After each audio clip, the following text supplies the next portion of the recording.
चांदवड शहरातील लोकांचं मत कुणाला? कोण होणार देशाचा पंतप्रधान? बघा लोकमान्य 24 न्यूजवर। चांदवड या ठिकाणी दिंडोरी लोकसभा मतदारसंघातून भारतीताई पवार भाजपतर्फे व भास्करराव बगरे राष्ट्रवादी काँग्रेसतर्फे उभे आहेत।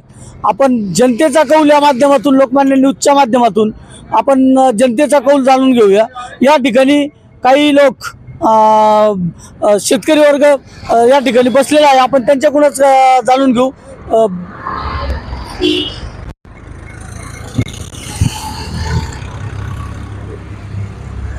दिंडोरी लोकसभा मतदारसंघामध्ये भारतीताई पवार भाजपतर्फे, भास्करराव बगरे काँग्रेसतर्फे उभे आहेत। नेमकं आपण या दोन याच्या संदर्भात काय सांगाल? विषय असा आहे की भारतीताईंनी मंत्रिपद सांभाळल्यापासून जो निधी दिंडोरी लोकसभा मतदारसंघाला दिलेला आहे तो परिपूर्ण आहे आणि अतिशय त्याच्यात विकासाचे कामं, जलशिवार योजना असो, अजून कोणत्या योजना असो, त्या गावातल्या स्मशानभूम्या, मंदिरं वगैरे जे काही असेल त्यांना उपलब्ध अशा प्रमाणात निधी करून दिलेला आहे। आणि बगरे सर हे फक्त त्या दिंडोरी पुरतेच मर्यादित आहे, त्यांना इतर ठिकाणी नावानिशी ओळखलं जात नाही। आणि अनुभवाचा विषय घेतला तर भारतीताईंना जो अनुभव आहे आणि मोदीजींच्या हाताखाली काम करून देश सुरक्षित आहे आणि त्या सुशिक्षित अशा डॉक्टर असल्यामुळे त्यांना त्या प्रश्नांची जाण आहे आणि त्या पद्धतीने त्या लोकसभेचा विकासही, मतदारसंघाचा विकासही योग्य पद्धतीने करतायत। आणि राहिला कांद्याचा प्रश्न, तर कांद्याच्या प्रश्नाचा विषय असा आहे की निसर्गाने 2 वर्षापासून दुष्काळ चक्र, ओला दुष्काळ, सुका दुष्काळ इतका चालवलेला आहे, त्यानुसार वरती रिपोर्टिंग होते आणि त्या पद्धतीने केंद्राला हे निर्णय त्या लेवलला घ्यावे लागतात। त्याच्यात केंद्राचा किंवा सरकारचा असा दोष नसून शेतकऱ्यांनी जो सरसकट पंचनामे करायला लावले त्याचा हा परिणाम आहे आणि त्या अनुषंगानेच ते निर्णय घेतले गेलेले। तरी सरकारने एक दिलासा म्हणून निर्यात बंदी ही खुली केलेली आहे, त्यामुळे बऱ्याचशा शेतकऱ्यांचा फायदा झालेला आहे। आणि डबल इंजिनचं सरकार असल्यामुळे आणि खासदारही BJPचे असल्यामुळे जो निधी मिळणार आहे, नुकसान भरपाईचा असो कोणता असो, तो तात्काळ मिळतो आणि तो चांगल्या पद्धतीने मिळतो। त्यामुळे माझं मत हे भाजपलाच राहणार आहे आणि भारतीताई निवडून आल्यानंतर जो मागील 5 वर्षात विकास झाला आहे त्याच्या दुपटीने पुढे 5 वर्षातला विकास होईल अशी माझी अपेक्षा आहे। आपल्या समेत अजूनही काही मंडळी आहे, आपण त्यांना विचारू। काका, आपण काय सांगाल? आता प्रश्न असा आहे, आपलं नाव सांगा पहिलं। अशोक लोखंडे। गाव कुठलं आपलं? सावरगाव तालुका येवला। हां, आता परिस्थिती अशी आहे की भारतीताई पवार ह्या मागच्या 5 वर्षाला भरपूर मतांनी निवडून आल्या आणि त्यांचे विकास कामही चांगली। त्यांनी भरभरून निधी पूर्ण दिंडोरी लोकसभा मतदारसंघात भरभरून निधी आणल्या, रोडचे कामं झाले, जिल्हा परिषद मार्फत जे कामं, जे गोरगरिबांचे कामं होते, ताईंनी ते आपण सर्वसामान्य माणसांनी फोन जरी केला तरी ताईंनी फोन करून प्रत्यक्षात त्या सर्व गोरगरिबांना तो लाभ मिळाला। घरकुल योजना, ज्या आदिवासी लोक जे वंचित होते, ज्या आदिवासी ताईंकडे गेले तरी ताईंनी ते कुठलाही म्हणजे गरीब आहे श्रीमंत असा भेदभाव नाही करून गरीब आदिवासींना घरकुल योजनेचे फाईल मंजूर करून दिले। आज बी आदिवासी लोक, जे भिल्ल समाजाचे लोक आहे, ते ताईंना फॉर आहे आणि ताई निवडून येतील अशी आम्ही। आपलं काय नाव आणि आपण कुठून आलात? मी श्रावण पवार, मंगरुळवरून आहे।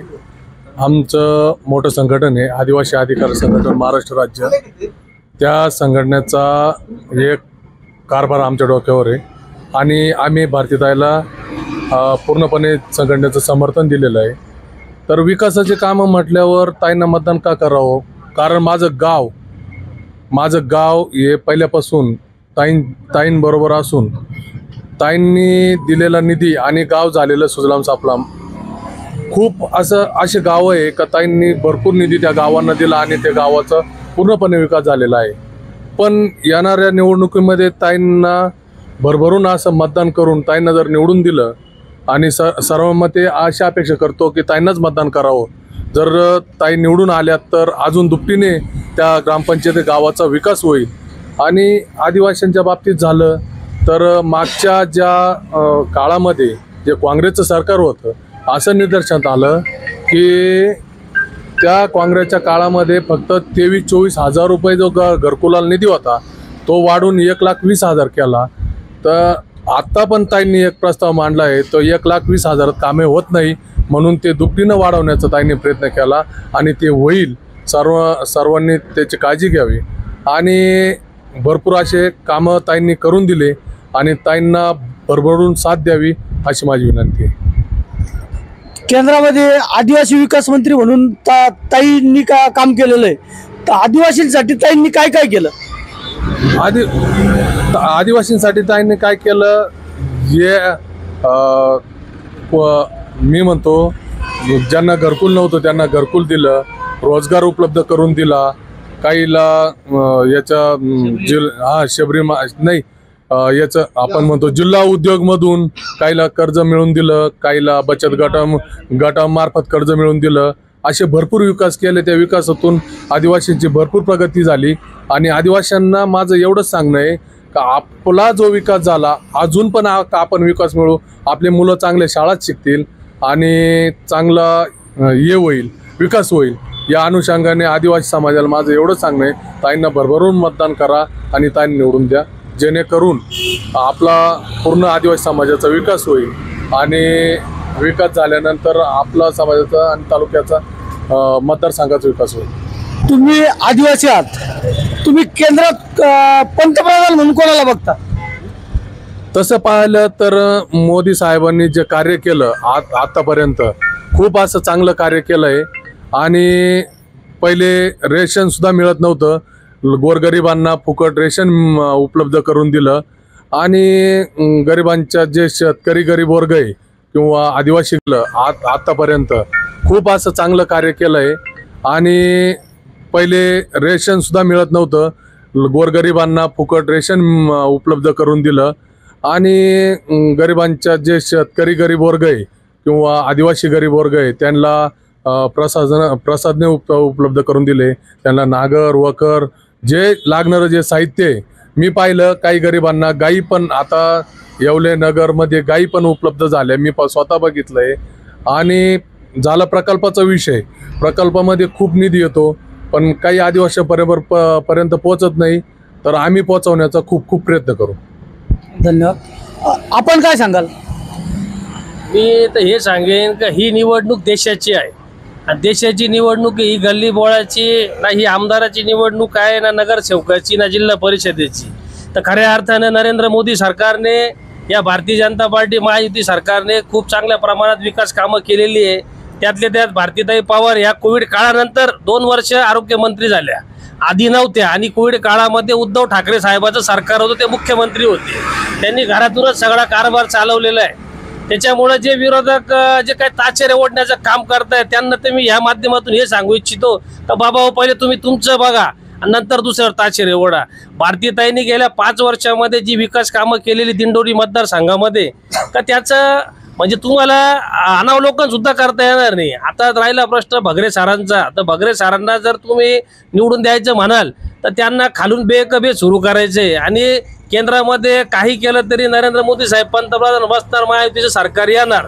त्या अनुषंगाने माझी सगळ्यांना तर एकच कळकळीची विनंती आहे का बा तुम्ही भारतीताईंनी केलेल्या विकास कामाचं बघा. आणि त्यांची पहिली टर्म होती कारण याच्या आधी चव्हाण साहेब होते, ताईंना आत्ता पहिली संधी मिळाली, त्यात त्यांनी एवढं केलं. त्यांचं काम जर चांगलं नसतं तर मोदी साहेबांनी त्यांना दुसरं आदिवासी विकास मंत्रीपद दिलं नसतं, एवढं मला समजतं. कारण PMO कार्यालय किती सतर्क आहे हे आमच्यापेक्षा पत्रकार बंधू तुम्हाला जास्त माहिती. आणि ताईंच्या कामाच्या बाबतीमध्ये आम्ही तरी बघितलंय ठीक आहे काही गोष्टी राहिल्या असतील तर त्या आता ज्या काही चुका झाल्या असतील, राहिल्या असतील, अनावधानपणे काही गोष्टी होतात, शेवटी मनुष्य, तर त्या गोष्टीचं पुनरावृत्ती न होता आपण त्याच्यामध्ये सुधारणा करून भर काढण्याचा प्रयत्न करू. चांदवडला उपजिल्हा रुग्णालयासाठी ताईंनी भरघोस मदत दिली, याच्या संदर्भात आपलं मत काय? चांदवडच्या उपजिल्हा रुग्णालयासाठी जसा त्यांनी आरोग्यमंत्री पदाचा चार्ज घेतला तर शेवटी केंद्र सरकार आहे लक्षात घ्या. त्यांनी त्याच्यानंतर तिथे एक 20 खाटाचं हॉस्पिटल उभारलं, त्याच्यानंतर एक आता 16 कोटी रुपयाचं माता रुग्णालय उभारण्याचं काम आता सुरू झाले, त्याची वर्क ऑर्डर आता झाली. आणि ताईंची मी ह्या बाबतीत बोललो होतो का ताई का बा आपण हॉस्पिटल उभारतोय परंतु इथं स्टाफची कमी असते, इथं डॉक्टर आणि नर्स वगैरे कमी असतात, तर त्या बाबतीत तुम्ही काहीतरी उपाययोजना कराव्या ही मी त्यांना आम्ही आमच्या डिस्कशनमध्ये मी त्यांना बोललेलो आहे. आता हॉस्पिटल उभं राहून आपल्या इथे एक ट्रामा केअर पण हायवेच्या लगत, त्या विषयावर देखील आमची चर्चा झाली आणि त्या विषयावर वरिष्ठ लेवलला युद्ध पातळीवरती कामही सुरू झालं होतं. तालुका एक कांदा पिकाचं माहेरघर आहे, या कांदा पिकासंदर्भात आपलं मत काय? चांदवड तालुकाच काय आपलं दिंडोरी लोकसभा मतदारसंघामध्ये कांदा, द्राक्ष हे प्रामुख्याचे पिकं आहे, ऊस आहे. आता ड्रायपोर्टसाठी ताईंनी तिकडे किती प्रयत्न केले, ड्रायपोर्ट मंजूर करून आणला. कांदा प्रश्नाविषयी ताईंनी निर्यात बंदी जेव्हा झाली तेव्हा ताईंनी संसदेमध्ये प्रश्न मांडून त्यावरती त्यांनी तिथं म्हणजे खूप असं भांडण करून ती निर्यात बंदी उठवण्याचं काम वेळोवेळी केलेलं आहे. मी तर एवढं सांगल, माझ्या शेतकरी बांधवांना हात जोडून सांगल का बाबा तुमचे समजा 9 कामं झाले आणि एखाद्या कामाला जर विलंब लागला तर तुम्ही एवढं नाराज होऊ नका, एका यांनी काही होणार नाही. तुम्ही शेवटी केंद्रामध्ये सरकार येणार आहे, धोरणात्मक निर्णय असतात. आत्ताच आमच्या आधी भाऊंनी सांगितलं का बाबा खालून जसे पंचनामे गेले त्या विषयावरती सगळे वरती निर्यात बंदीचे याचे ठरले. आता याच्यावरती MSP जे धोरणाचं चाललेलं आहे का बाबा एक हमी भाव मिळावा याविषयी जे चालू आहे, तर माझ्या माहितीप्रमाणे याची एक समिती नेमणूक झालेली आहे आणि वरिष्ठ लेवलला येत्या काळामध्ये त्याच्यावरती निश्चितपणे चांगला असा तोडगा काढला जाईल. कारण की काँग्रेस काळामध्ये त्यांनी फक्त पाडले उठवले. यामध्ये प्रामुख्याने व्यापाऱ्यांनी देखील एक व्यवस्थित निर्णय घेतले पाहिजे, कारण रेट अप अँड डाऊन करायचं काम खऱ्या अर्थानं तिथूनही काही प्रमाणात होतं आणि त्यांनी तिथं निपक्षपातपणे जर काम केलं तर निश्चितपणे शेतकरी राजाला न्याय मिळेल.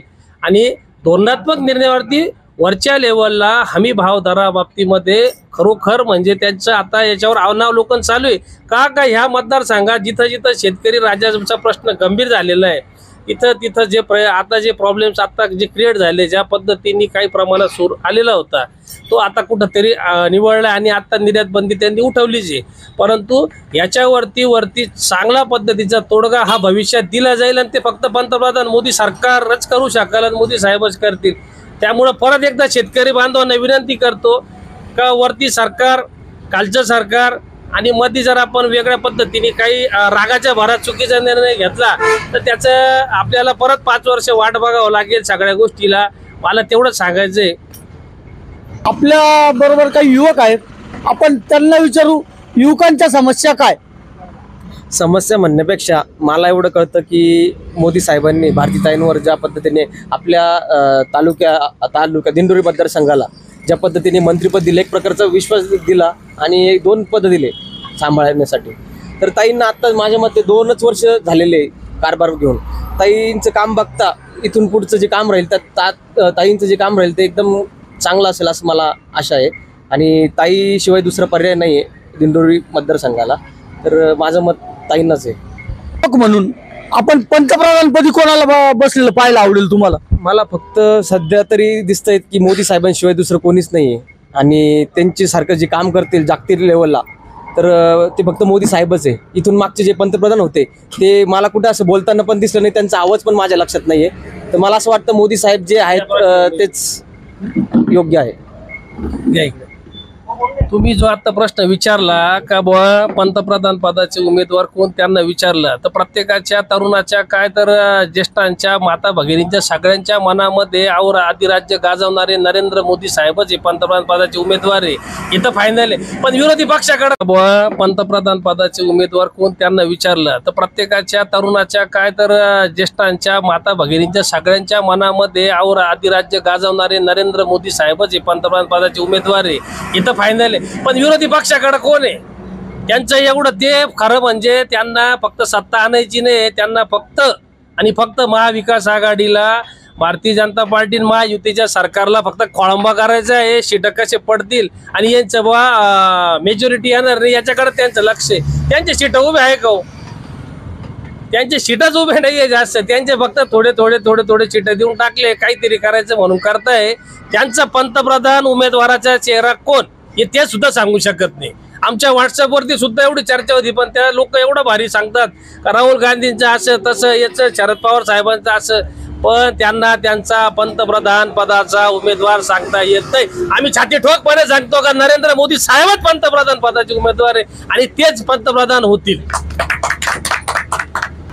आपल्या बरोबर आता एक मुस्लिम समाजाचे एक कार्यकर्ते आहेत, आपण त्यांच्या काय प्रतिक्रिया आहे ती जाणून घेऊ.